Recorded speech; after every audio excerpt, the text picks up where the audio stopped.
Hey, what's happening?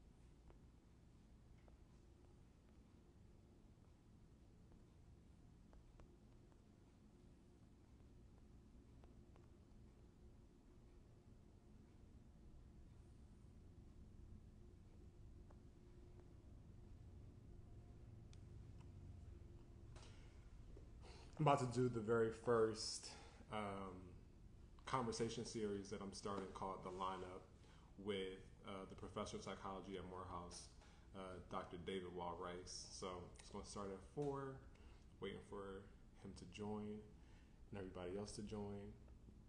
So excited about this.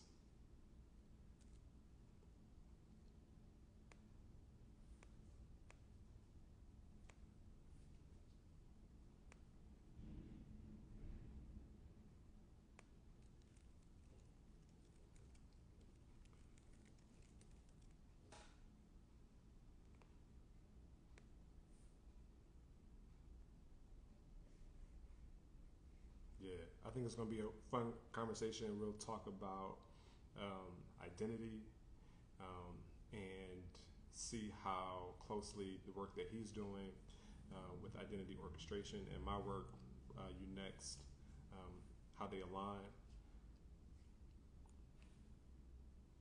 Dope, dope. Well, hopefully we can save this and you can share it with your mom so that she can give both of us praise.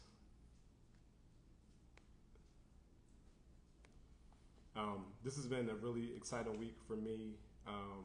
A lot of people have started to receive their pre-ordered books, which is so dope. I've been getting so many phone calls and like text messages and messages on IG about how much they love the book, how much they're excited to share it with people that they know. They love the photos, which I think is pretty great, and they also love the essays. So it's really cool. Dr. Rice actually has a essay in the book, so we'll get into a little bit of that. Um, so yeah, I'm really excited. If you have not yet, you definitely should pre-order your very own copy of You Next. It's available on pre-sale everywhere. I would suggest that you go on Bookshop to pre-order the book. It's also available on Barnes and Noble for pre-order, and if you must, you can get it on Amazon as well.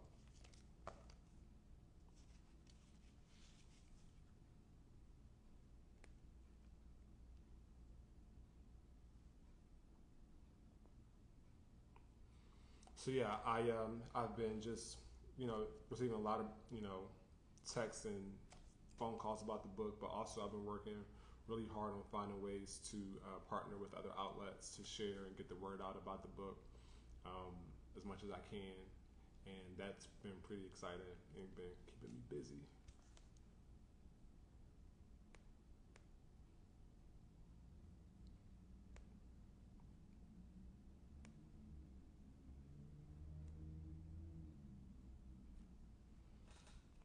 So what's up, everybody? How's everybody doing?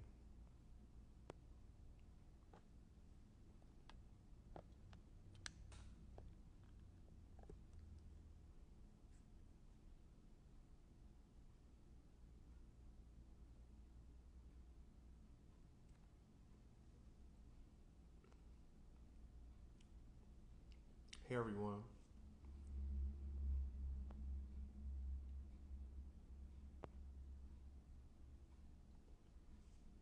So this is going to be a weekly series that I do from now until the end of September each week. They'll most likely be happening on Thursdays. I'll be chatting with somebody whose work I really admire, whether they be an artist, whether they be a writer, or just a great thinker. Talking about my book, UNext and some of their work, and why I feel like we have similar interests and our work kind of aligns in some way.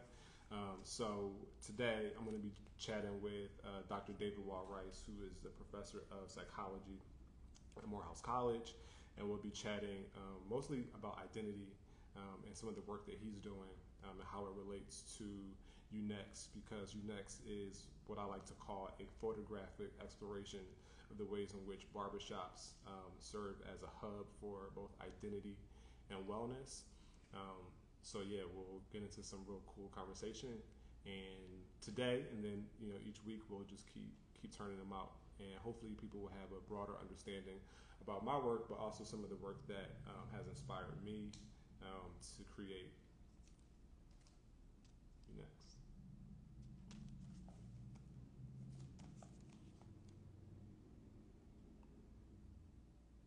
Oh, this poster right here is a part of the Kickstarter that is actually, how about this? It is one of the rewards that I did for my Kickstarter.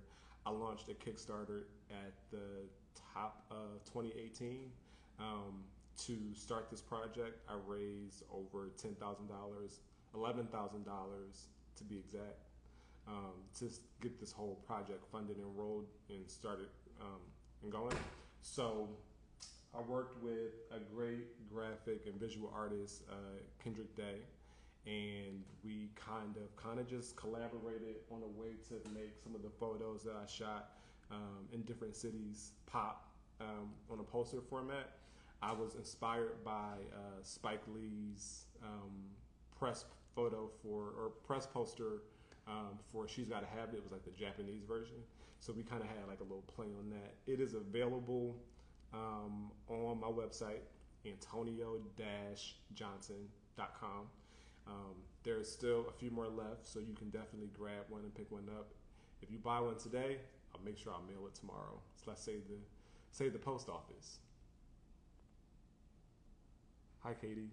Hey, what's up, Aaron? What's up, everyone? Yeah, so I'm just waiting for everybody to join and Dr. Rice to get in so we can finally get to chatting.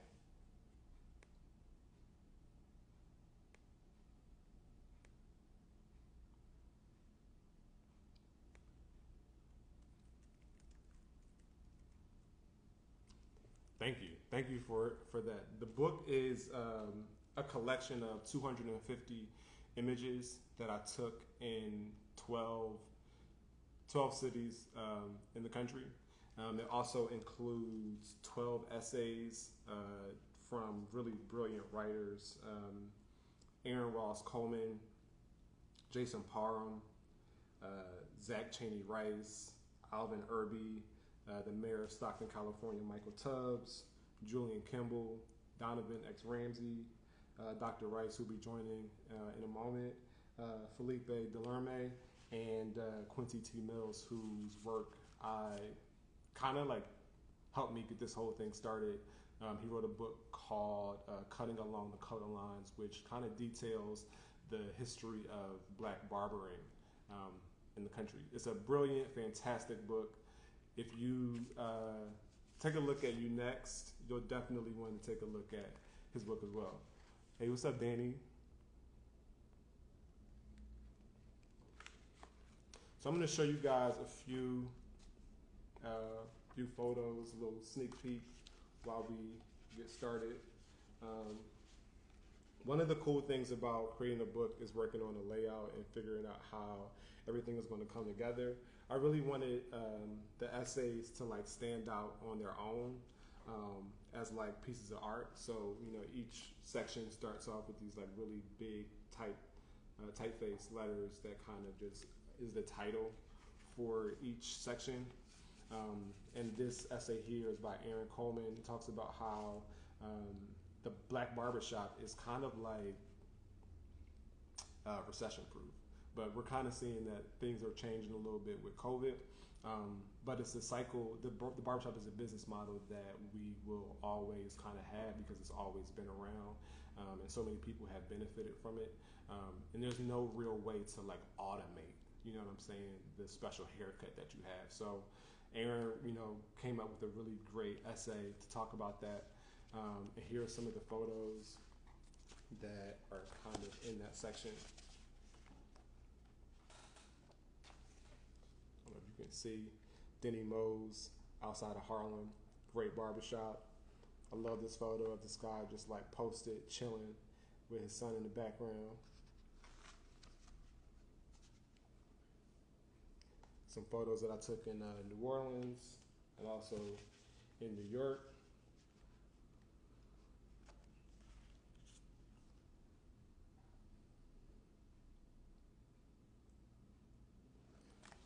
All things that you can expect when you take a look at the book. I mean, gorgeous black and white photography. I'm very excited about that because I took all of the pictures. But like I said, I have some really great essays and even a poem. Like Hanif Abdul-Rakib gave a really beautiful poem. It's called No Cap. I'm not going to tell you the poem. You have to read the book to get it. But he kind of gives some praise to his barber. So that was pretty cool. What's up, Charlie? Hey, Molly. How's it going?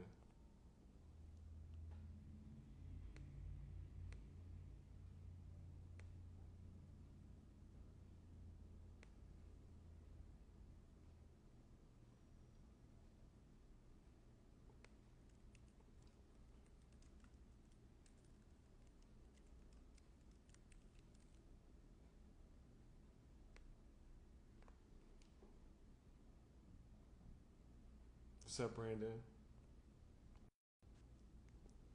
So I'll tell you a little bit about how I started this project. There's so many things go into it, but I feel like I was like raised in the barbershop. The barbershop has always been like a very, very special place for me. If you know me, you've probably heard me talk about my relationship with my uncle as a kid, going to the barbershop with him, but also going to the barbershop with my dad, and kind of just seeing my dad through a different lens in the barbershop and just loving that space. But two things kind of like kicked it off. One was a trip to Cuba and seeing all of the like small corner barbershops in Havana, and just loving those and going in and just snapping photos and just loving the like atmosphere and really admiring the fact that they were using limited tools, just like scissors and a pair of scissors and a comb to like cut people's hair and give these like impeccable fades. So I love that, and I really wanted to take more photos, and it made me think about taking pictures back home. So I started to do that, and then I went to the Apollo Theater one night. It was actually my birthday, to see Hannibal Buress perform, and he quickly talked about how sometimes he felt depressed, but he just really needs to get a haircut, and that really just resonated with me. So I thought more and more about this project and the ideas that I had, and I said I think that this could become a project. So I turned it into an idea, and I initially wanted to find pieces of black literature where barbershops appeared, and just take photos and kind of put them next to each other, just like a little side project. But I kept thinking about it, and there was a great opportunity to turn this work into something greater and bigger. So I said, let's make my own book. I'll bring in some writers and some thinkers for myself and just have original works. And that's what I did. So it kind of like morphed, and I thought about ways to do it. And at the time, I was caught up in a little corporate gig situation, so I didn't have the flexibility that I wanted to. But what I did was I launched a Kickstarter in March of 2018 with, I think it was just a modest goal. I just wanted to see if I could do it, and I did it. So I probably should have went for more, but I asked for $10,000. I reached out to everybody in my network, I encourage everyone in my network to not even if they could not give any amount of money, to just share it with somebody, to help this whole thing come together. So 30 days later, I had a fully funded Kickstarter of $11,699, and I set out to work on this project. I went from where did I go? I went to Philly first, which is my hometown. So I shot all over the city and got some really great works. And it was really fun and exciting for me to start in Philly, because it kind of was just like, it sparked a love for me. Like, it made me think about why I really loved being there. So or love the barbershop culture there. So I shot in a few barbershops there. And then from Philly, I was there for 2 weeks. I went to DC and went to so many shops. I see Travis just joined. He told me to go to a shop called Ordinary People, and I got some great photos there. And just in the DC area, it was the first time that I was able to get a kid who was getting his first haircut. So those photos are in the book. And then from DC, I love DC. Just being there, the city was great. I went to Baltimore for a hot second, but then I went back to DC. Had a little issue with my Airbnb, but that's okay because we continued. And then from DC, I went to Atlanta, Detroit, Chicago, LA, Oakland. I had a stop in New Orleans, and I ended up back in Atlanta. What's the worst haircut that I ever got? Woof. I'll be real. The first haircut that I ever got was from my dad's barber, Mr. Leon. And this is why I stopped going to Mr. Leon, because he gave me a cut that made me look like Slim from 112. And I was just like, this is not the look that I want. This is not who I am. And hey, Andrea, what's up? So that was the worst haircut that I ever got. And then one time in college, I couldn't get in touch with G, who's been my barber since 8th grade. And I went to a haircuttery. Why did I do that? Dr. Rice is here. So, but the haircuttery, this woman cut my hair and there were patches. And it was a $15 haircut. It cost $25 to get fixed. So that probably was the worst one. Hey, Dr. Rice is finally here. So now we have to add you. That was my mistake. But you know, there was a woman, a young black girl in there, and she was busy, but she was like, you should go to this other lady. She was like, she's good. And I was like, would you let her cut your brother's hair? And she said, yes. Okay, how do we do this? Dr. Rice, you have to request to join.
Hey, what's up, Sada?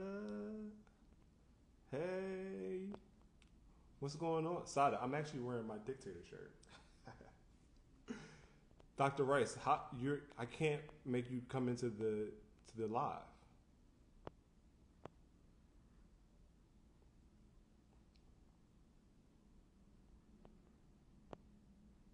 Thank you. It's happening.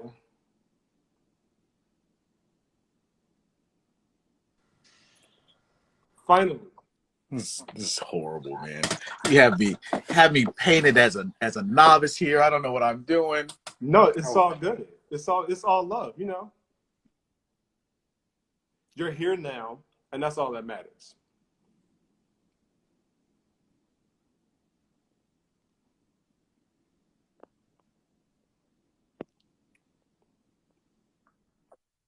You know, you're there.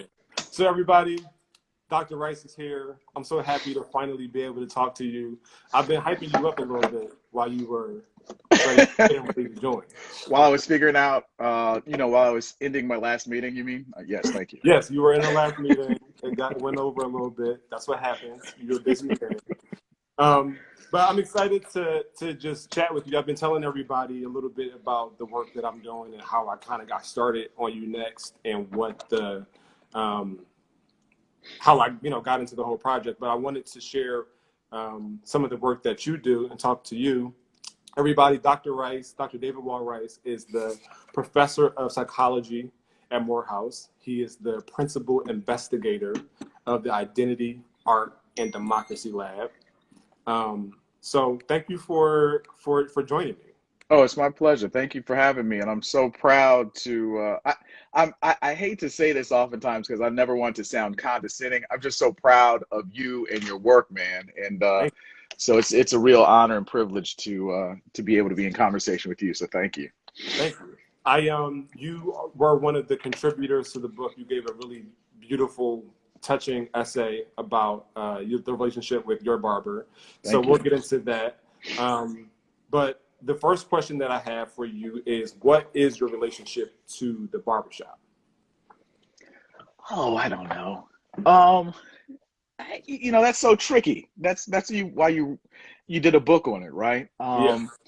I guess my relationship to the barbershop um, in growing up was or is one where it was home in a sense, right? So the very way that you kind of explain and frame all these different ways of being at home, it was in one of those many, many ways home to me.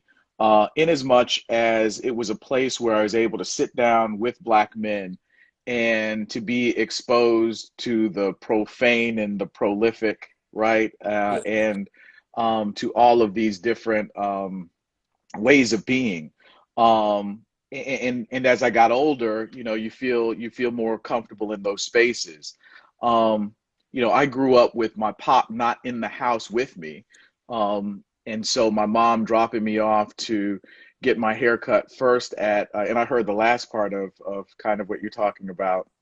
My mom dropped me off at like a pro cuts when I was in high school was the worst, right? Mm-hmm. And Mm-hmm. so, and before that, it was always a question of finding, a barber who could cut my hair, and then it was my texture hair, and I felt like I was out of the loop, and I felt was I black enough because people couldn't cut my hair, and I said my last pro cut I was like, look, I want it real short on the side and long on the top, and I swear she gave me a mohawk, and that's before it was even remotely cool, right? Yeah. um so then being able to be indoctrinated into the Black Barbershop, the place where you are with other Black men and Black boys, and you get a rhythm of what's going on, and a pulse of the cultural zeitgeist and all those kinds of things.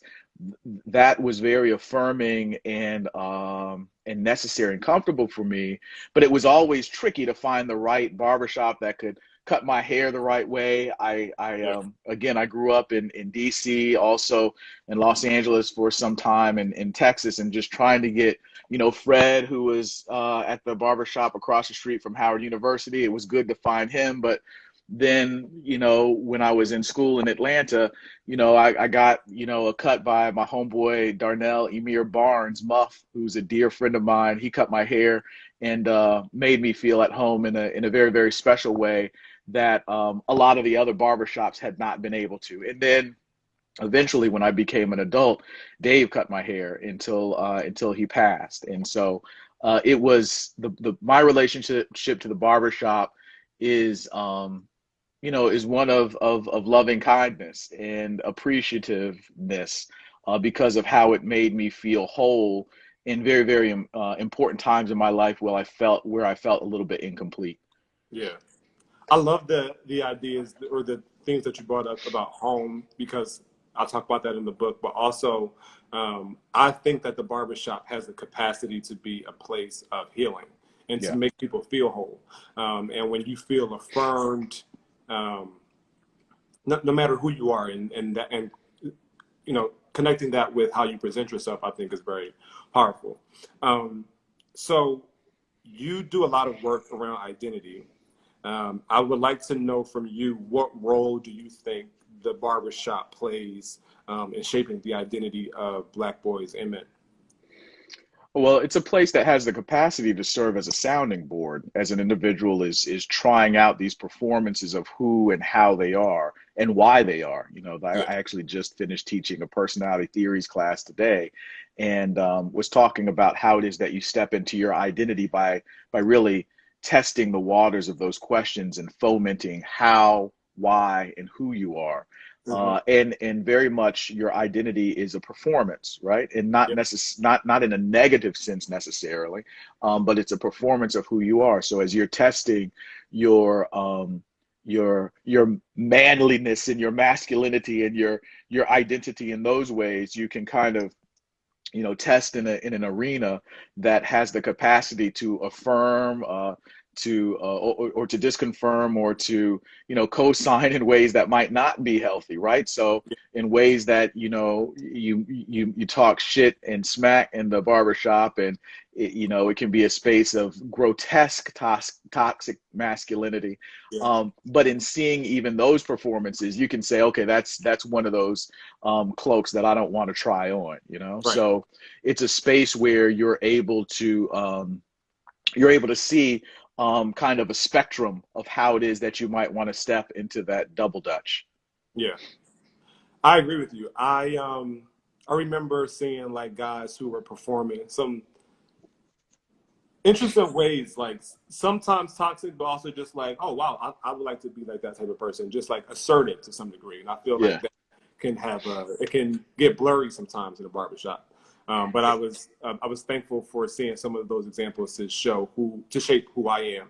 And I always go to the barbershop with my dad, and my dad was like super straight laced, so he Yeah. would go in and be like, I need y'all to kind of turn that music down because it Yeah. cuts. Yeah. And I Yeah. used to be like, no, this is the part of the barbershop that I love. Um, Yeah. but yeah, I actually, as you say that, I could not go um to where I most recently felt comfortable getting my hair cut with my son, my oldest son Biko, because of that, because it would just be so, it was just so much, and he was young, so yeah, it was almost like, I'm getting ready to close the door, sorry. It was almost like to respect both my son as well as to respect the space that was that shop, and not ask it to compromise it in some meaningful ways. I just didn't take him. yeah, yeah. My dad was always like, you don't, he would always tell me after we were leaving, he was like, you don't have to have all of these, like this is not the representation or the example that I want to set for you. Yeah. Unfortunately, it just happens to be in a barbershop and they cut hair the best. Right, that's right. That's right. Actually, He gets a tight fade. That tight fade is important, man. exactly. My dad actually just joined. What's up, Dad? So can you talk about, or I guess specifically explain identity orchestration, and how does that relate to spaces like the barbershop? Yeah. So identity orchestration in its simplest explanation is just balancing oneself. Um, Walter Cannon talks about this biological ideal of homeostasis in all living organisms, all living organisms.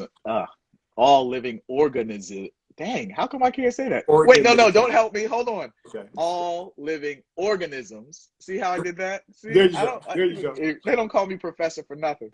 Um, all living organisms are driven towards a state of balance.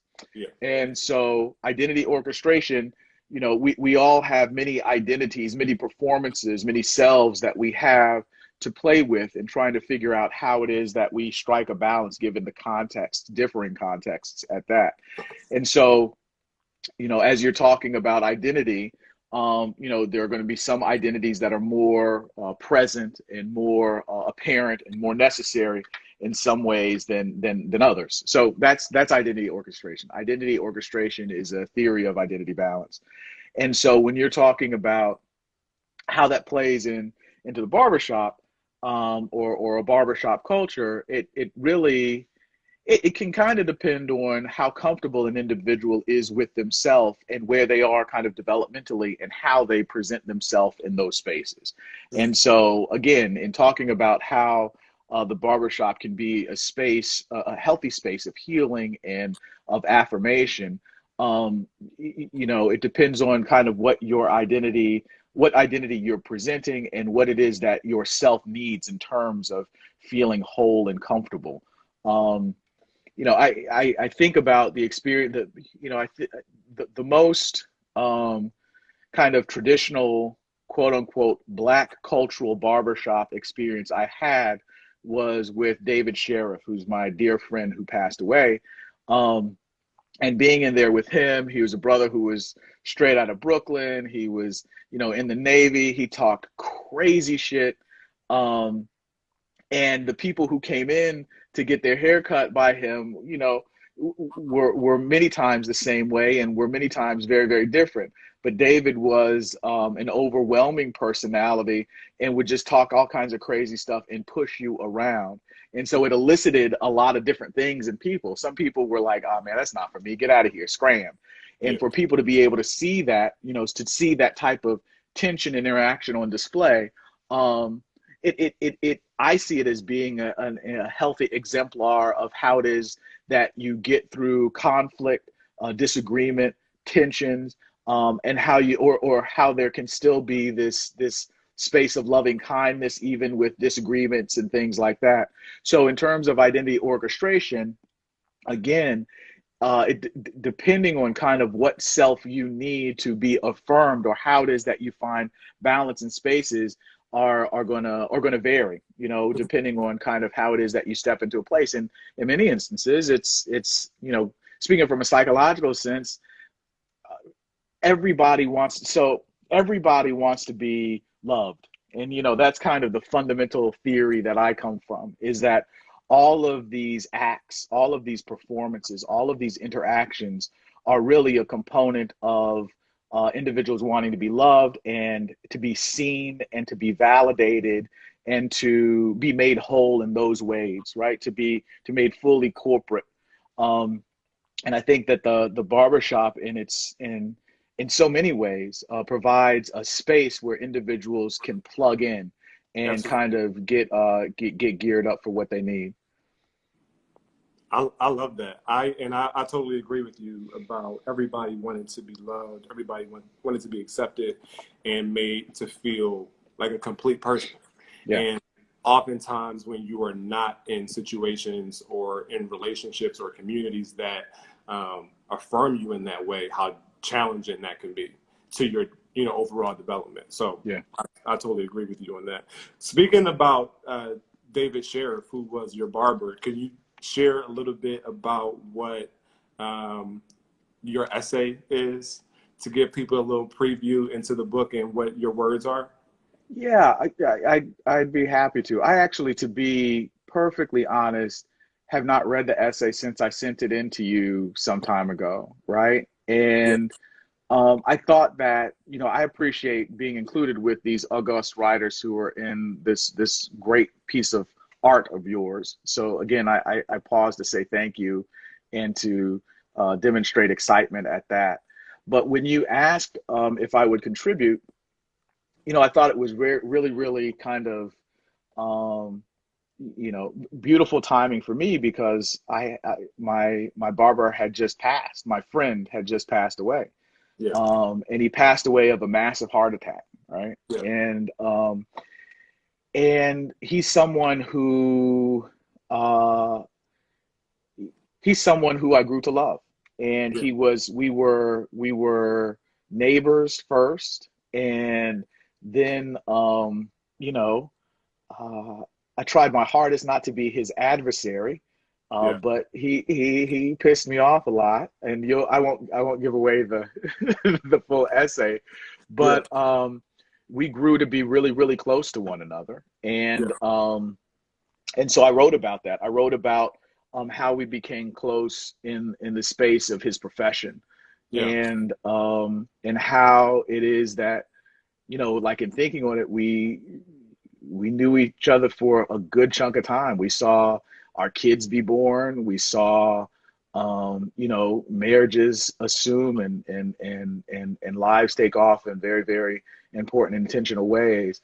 And I think that the intimacy that we shared in terms of our friendship and growing close to one another is an example of what can happen when you're in those positive Black cultural spaces, of Yeah. which there are so few, right? And so your argument is that this barbershop experience for Black men in particular is something that's sacred because there are very few spaces where you can just be. So Yeah. stepping back a little bit into identity, um, there is so much of an attack on who it is that Black folk are in general, and Hmm. who Black men and Black boys are in specific, that there are very few places where you can just be. I think the church in many instances can serve as a space for that, but of course there is a practice and a religiosity that is associated there. Some folks might say that there's a religiosity that's attached to being in barbershop places because of the practice and the formality that sometimes exists there. But it is, of course, more secular and does not require you to put on or to cloak on in ways that you might be asked in other spaces. And so when I think of David, and David's my barber's name, my friend's name who passed. So when I think of stepping in and sitting in his chair and hearing him talk wild, just wild shit, right? And seeing him press other people and mess with me and all that kind of stuff, and then giving one another advice. I think about how poetic it was that I had the opportunity to write about him, and how good a friend he was to me. Yeah. And the one thing that I appreciated in in documenting the experience that he and I shared, and holding up as a model and as an illustration of what other people no doubt went through in some way, form, or fashion, is it was an opportunity for me to say goodbye to him, because I didn't get to. I mean, I found out that he had passed when I was pissed off at him one morning because he didn't answer the door. I mean, I'm calling Yeah. him. He knows I'm getting ready to go out of town to South Africa. We scheduled this time and all this kind of stuff. And I called his phone over and over again, and his wife answered and just said he's gone. And it totally blew my mind. And it was like our friendship, you know it just was it just abruptly ended. And um and so I think that being able to share that in your book was helpful to me, and I hope that it's helpful to other people in being able to examine kind of the special bonds that you're able to have, not only in a barbershop, of course, but that you have in being able to be gifted with the fact that we had grown so close that the last thing I know we said to each other was that we loved one another. I know that I said, brother, I love you, love to the family, I'll see you soon. And he said something in kind. Yeah. It's a really beautiful essay, and when you submitted it to me, I read it over and over again, and just I thought about all of you know, the times that I had a close relationship with a barber who I just fell out of contact with. I thought about that relationship and just all of the other relationships that I have with people where we don't often get a chance to communicate the love that we have for one another. And the barber role is such a special role to so many of us that we should normalize more of those interactions that we have, of telling people that we love them, that we care about them, and that we're thinking about them. Yeah. Um, it's become more than just this, um, you know, keeper of your, of how you present yourself, but also like family. Yeah. Yeah, Um, absolutely. so yeah, I really thank you for sharing that, and I know that it was tough to put on words, Yeah. put But into it words. was rewarding as well. It was tough, but it was rewarding. And I think that I can't wait to get the book. You know, I pre-ordered my joint, you know, just plug, plug, plug, plug. Yes, Um, available on so Bookshop. that's right. But So, also, I have a copy for you that's in the mail, so it's coming. oh, well, well, whenever, thank you for that. But whenever I get it, I'm really looking forward to it because I think it's such a special gift. I mean, Yeah, you know, to be able to write that and, you know, I think it's a testament to him and it's a gift. And so yeah, I thank you for the opportunity. Yeah. absolutely. And you know, also like you were mentioning too about the intimacy about the space. I feel like that is, or the intimacy of the relationship, and I think that Yeah. that's important. So one question that I have for you is because this is a book about, you know, obviously there's some great essays, but mostly art too, because of the photos. What role do images and narratives play in identity orchestration? Oh. Um, significant. I mean, the images and art and illustrations and presentations of contexts of people. They play big because again, we're trying to strike a balance of how and who we are and why we are again, and how we're presenting ourselves to the world. So they're of great significance, you know. Yeah, So you know, one of the things that I started doing as I felt more comfortable in being a college professor and in doing the work that I do, is I was able to dare say and engage hip hop spaces more wholly without being just a quote unquote hip hop professor or something like that.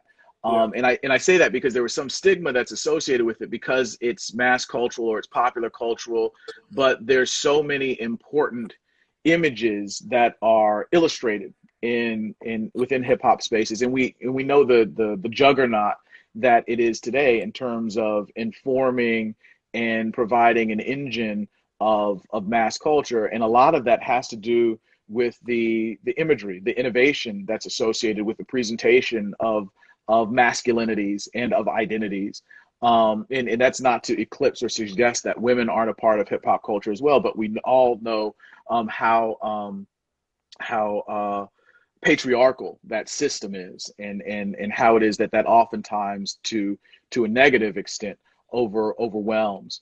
But images, art, you know, I think you know I saw that you had some writing in there from Hank Willis Johnson, who is awesome, and you know, Thomas what did I say?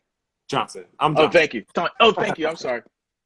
And so I saw his piece in there, Hank Willis Thomas, that he had written something that was so important in articulating your book. His images, I think of images of people like Seeth Mann, who's a buddy of mine, who's a filmmaker. You think about Spike Lee and the images, the moving images that he paints. Sanford Biggers, who's an artist out of New York.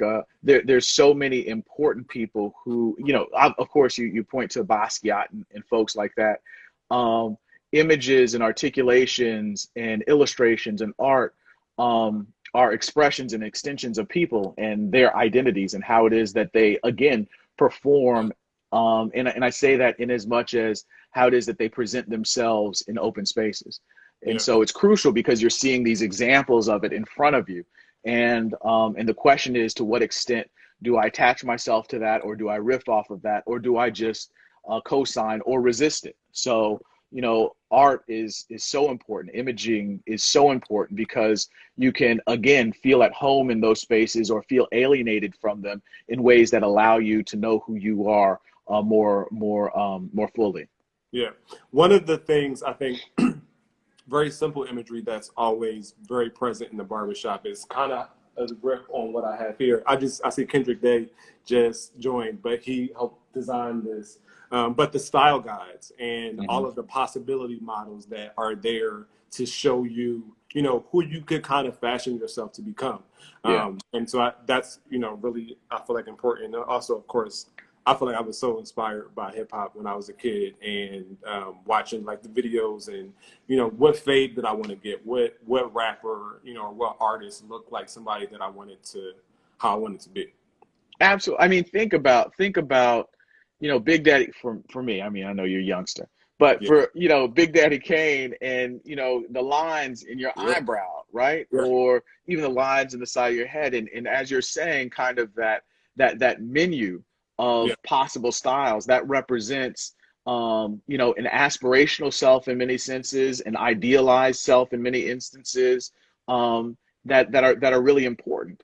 Yeah. And you can even think of, as you're thinking about being clean cut and pinned down, you can think about the Nation of Islam and how it is that comportment and that presentation, that, getting yourself clean and all those kinds of things. It can have a dangerous dance with respectability, but it Yeah. also is something that's important in terms of, idealizing yourself, your outward. Of course, I was just in a conversation with Eddie Glaude Jr., right, who has this new book out on Baldwin. And one of the things that he said that I thought was so cool is that he said writing his book was really an exercise of looking at himself, because what things look like in disarray outside is a representation of the internal mess that you're dealing with. Yeah. And so in many instances, if you can, and again, I want to, it's dangerous to be in this dialogue when we oftentimes can slip down the slippery slope of respectability and respectability politics. But the Yeah. idea is, if you can idealize yourself as, okay, well, let me get my stuff on the inside together by getting just this tight cut, right? Let me Yeah. get myself together on the inside. If I could just have that bad pair of shoes, or if I could just have that pair of slacks, or if I could just have, I think there's something that important to be said around comportment and how it is that you feel comfortable presenting yourself. And Absolutely. so I think that comfort is where you can kind of distance yourself from the dangers of respectability and feeling like you have to be in alignment with someone else. Absolutely. Yeah, that's exactly it. Just the moments I feel like I don't feel most at myself are mostly when I don't have a haircut. And Yeah. so when I'm able to present myself the way that my inner self feels, I feel invincible. Yeah. Yeah. I mean, that's very basic, but I think, like, really very true.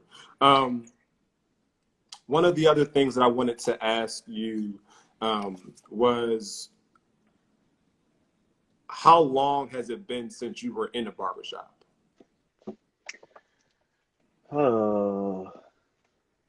The right barbershop, or no? Let me see. I'm scared to say. Hey, people might be shocked in the last time I was in a barbershop since COVID. Since I've been in a barbershop, straight up and down, I don't know, when did we start sheltering in place? I started March 11th. So Boom. the last time I was in a barbershop was March 7th. So I'll take that. I'll say, well, yeah. So, it's been April, May, June, July. We're looking at, we'll give myself 6 months. Yeah. Um, That's a minute. And the yeah, fro is evident. yeah. I really, yeah. So, so it's been a minute. It's been a minute, but I still haven't found the right rhythm since my brother passed over a year ago. So, I had gone to places and tried them out. I'd taken my son to a place. I won't name the place, but there's a black barber shop that's close by that was okay. I have a great relationship with Killer Mike. He's a buddy of mine, and so we've gone in there a couple of times. And I enjoy and appreciate the space and the brothers who were able to give me and Biko a cut in those spaces. One of the brothers moved back to Chicago, so it's like, you just hit a rhythm, and Yeah. and he's gone. But what I did do is I went to this place. I won't name it, but it's like some kind of it's a hair club for men type thing. Yeah. So like, you have a membership or something like that. So I went like to one of those places, because I was like, I'm going to get did up, and I can lay down this couple of $100s and can get a haircut every other day if I want to. Yeah. And I was going there, and it was so cool, but it was profoundly impersonal. Yeah. And so, it was a sister who was cutting my hair and stuff, and I had to I was like, the fade is not quite right. And she's like, well, I was like, but it's not right, is what I'm saying. I mean, we don't really need to You got argue to about bring it that. down just a little bit. Right, right. I was like, I could see the line, you know what I mean? And I Yeah. was like, and I'd be at home, like fade myself up on the side. And so it's been a minute. I'm in the in betwixt zone right now. Yeah. Same. But luckily, I spend a lot of time in barbershops, and I have a very fine hand, so I've been Yeah. cutting my own hair. Okay. I need to get myself in shape up, but I've been doing my own.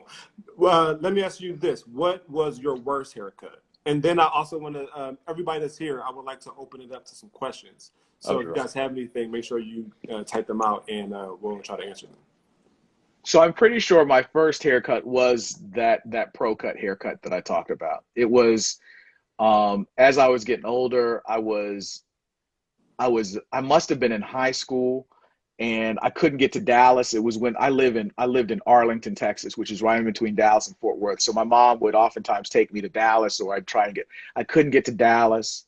Well, my mom was driving me, so I must have still been in junior high school. Anyway, couldn't get to Dallas, so I went to a Pro Cuts, and I just asked this woman who, bless her heart, she meant to do right by me. But the way I explained it, I said, I need it short on the side, like bald, like right here, bald on the side, and then just kind of like long on the top. And the fear you have as you see clumps of hair going down, and you feel it kind of high, but you're like, Yeah. maybe. And then when I got out, it really was. It was like this. And I remember going to school, and I remember one of my teachers saying, well, if we'll look back at David, he looks like he has a landing strip on his head. And I was like, oh my Woo. gosh, this is just Woo. horrible. But not only that, when I got out of the barber chair, my mom was waiting to pick me up, and I got in the car with with a baseball cap on. And my mom was like, let me see your hair. I was like, nah, Ma, I can't, not right now. And she's like, David, let me see your hair. I was like, Ma, no, I'm really upset. And she said, let me see your hair. So I took my hat off, and she just busted out laughing. And I was like, this is just horrible. Yeah. Not that it's bad parenting. My mom is actually here with me right now. I'm sure it was great parenting, but yeah, that was a horrible Everybody's haircut. saying not a landing strip. Yeah, no, it was horrible, man. It It's was the landing absolutely strip horrible. for me. Yeah, it was horrible. Okay, so I did have one more question. But does anybody have anything that they would like to ask, or anything they would like to say? Somebody said that they're skeptical of men's clubs like that. Yeah, Um, I understand that skepticism. which city has the best barbershops? I would say I'm biased. I think Philly has the best barbershops. They have the best barbers. They approach haircutting like it is fine art.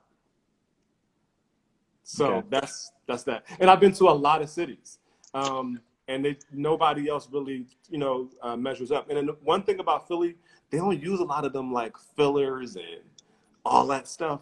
That's kind of popular here in Atlanta, if I say. You know what? I just discovered those things in going. I felt like such a newbie Yeah, when I really went to go get my haircut, and when folks started, you know, like putting color in their beard and filler and all that, I like did not get it at all. And Dave yeah, would always make fun of me. He's like, "You have a full head of hair, don't knock it, yeah. But yeah, that tripped me out. I'm not enough an authority to say which is kind of the best city for cuts. I did the book, so I'll tell you. It's That's Philly. right. I'll take Um, it. somebody asked, "Do you remember your best cut, the one that really set you off?" That's a good question. I remember in high school, I went to my barber G, and I asked him to give me parts, and he gave me 3 parts on the side. And after that, I knew that I was like, it You're was like, oh, that. this is me. This is Yeah, the me I've been waiting for right here. Thank you. I'm trying to think of my best cut. I don't. Dave gave me a bunch of great cuts. He gave me a bunch of great cuts. So I can't. And there were some where I got up out the chair, and I remember yelling at him, and I was like, yeah, this is what the fuck I was talking about. exactly. Why can't you do this every week? So Every time. I know I've had that conversation. My dad is in the comments, and he said Oh that man, I said the F word too. Excuse it's me, all sir. good. It's all good. He said that he never told his barber how to cut his hair after the first time. Really? That's Philly, impressive. Philly. Um, one. So before we wrap up, I'd like to ask you if you could dream up a healthy barbershop. I don't want to say the perfect barbershop, very close to perfect as Yeah. you can get. What are some of the things that you would change? What are some of the things that you would keep? What would it look like? You know what? I don't know. I don't know that I would want to be that prescriptive for a barbershop scenario, to be quite Okay. honest, right? Okay. Um, because I think that the imperfections that exist are, again, spaces where you get to test out who you are and how you can be, and putting it in a prescriptive way for me might deny someone else. So for me, I Yeah. would want it to have all of its raggediness and all. You know, Yeah. I always want it to be connected to and authentic in consideration of the community, quote Yeah. unquote. So I think that's crucial and important. And I do think you know, I really do appreciate what it is, and I feel bad because I don't go there as frequently, but because Mike is a buddy, Mike Render, Killer Mike is a buddy. Yeah. I really do like what he's done with his spaces, you know, in terms of being community centric, in terms of him allowing himself to be accessible. Yeah. I respect that. So I respect that expression of it, you know, a lot. But I don't hold that up as being prototypically excellent. I mean, I think that being attached to community, being respectful of the residents and things like that, that's so important. My dad was saying just the other night that he got a new barber, and I was like, these old heads, he gets his haircut by, they're not the freshest. Yeah. But for him, but for him, it's so important that, you know, that they are not that fresh, actually. Because Yeah. if he came home with 3 lines or lines in his eyebrow, that might be problematic. Definitely. Let me say this. I think I would be intellectually dishonest and insincere if I did not say that in thinking about a worst haircut, it probably was the landing strip one, but it would also be a time where I had gone into a barbershop and they shaped me up and cut off my widow's peak. And that is horrible for me. So Yeah. it's not as pronounced, but I mean, I guess it is kind of here if I pull it back. So if you shape me up and you cut this joint off right here, Yeah. it's just purple. So the thing, there's just hair under there. So, you know, when the brother cut that off, and I'd be trying to, and it'd be like growing in like a full beard. So I'd be trying to keep it, you know, down and all that kind of stuff, and it would just look horrible. So that was a terrible haircut too. So I don't have a widow's peak, but I always said that if I did have a widow's peak, I would be pissed because I hate when people got it cut. I remember a kid in school who used to have like just when he would laugh, the like line would get all bunched up and look crazy. Yeah, Um, yeah. and it just was a bad look. But okay, I'm about to lose time here because Instagram is telling me that I have to wrap up. Oh, really? So I really Okay. want to thank you for joining me today. Sure. You were my first guest. You were a Thank you. great guest. You shared a very brilliant essay in You Next about your relationship with your barber who is no longer with us, but he is forever memorialized Absolutely. in You Next, Reflections of Black Barbershops. I want And that book, man. I'm getting ready to order another one. order 'Cause, another one. Give it to yeah, your friends, your mom, everybody. I got a whole lab. Like you said, I got lab to pass stuff out to. I got personality theories class. We probably will look at the essay in that class. It's important to bring this stuff center. So I appreciate Okay. the work. No, that's good. So yeah, everybody who's here, if you have not done so already, it is available right now on Bookshop. It is available on Barnes and Noble. It's also on Amazon. You can check the link in the bio for more information. You Next, Reflections in Black Barbershops. This is the first lineup conversation with Dr. David Wall Rice. Where's And the page with my stuff on it? Can I see what it looks like? yeah, Can you get there quickly, or are they going to kick us yeah, off? no, I got you. It's on page 162. So you Okay. know as soon as you get it, you know exactly where to go. Hold up. This is it. Beloved. Oh, that's so dope. I forgot that's what it was called too. Oh, that's ill. Oh, I'm getting ready to get choked up because of that. Because Dude. his name is David.